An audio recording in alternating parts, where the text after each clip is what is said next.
되도록이면 안전적인 요소로 정장들이 운항을 했으면 좋겠고, 구조를 했을 때도 조종사가 다치지 않고 구조를 해서 현장에 다시 재배치할 수 있는 것을 주목적으로 합니다.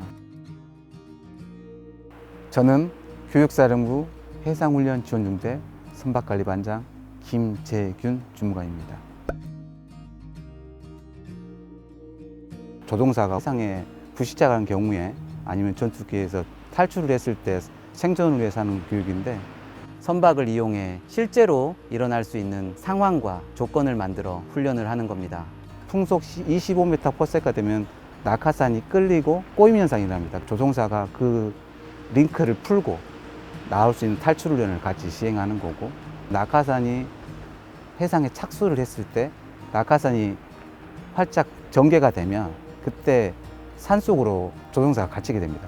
그때도 링크를 풀고 나올 수 있는 훈련을 전개하는 거고, 그와 맞춰 SD1909와 2012는 구조선의 역할로 10분 이내에 낙하산이 전개된 불시착한 조종사를 구조해야 되는 훈련 자체를 강행하고 있습니다.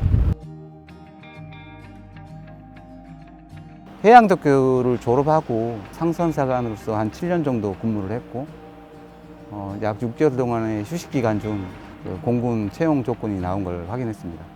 해군보다는 그래도 좀 멋있는 블루 색깔 칼라인 공군이 낫지 않겠는 생각을 해서 응시를 하게 됐고, 운 좋게 또 합격을 해서 갑판사, 갑판장, 기관사, 기관장, 정장, 그리고 현재 선박관리반장까지 오게 된 것 같습니다.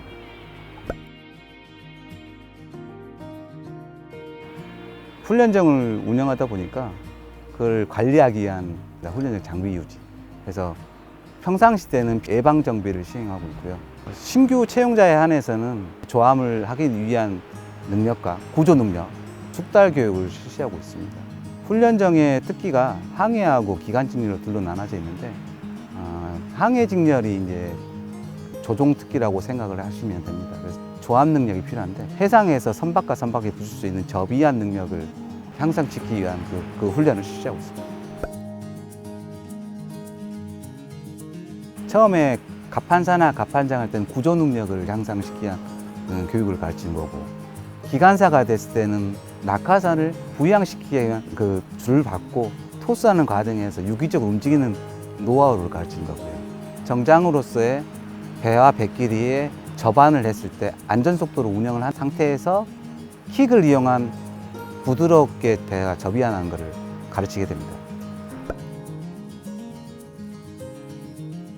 안전사항을 가장 주목적으로 합니다.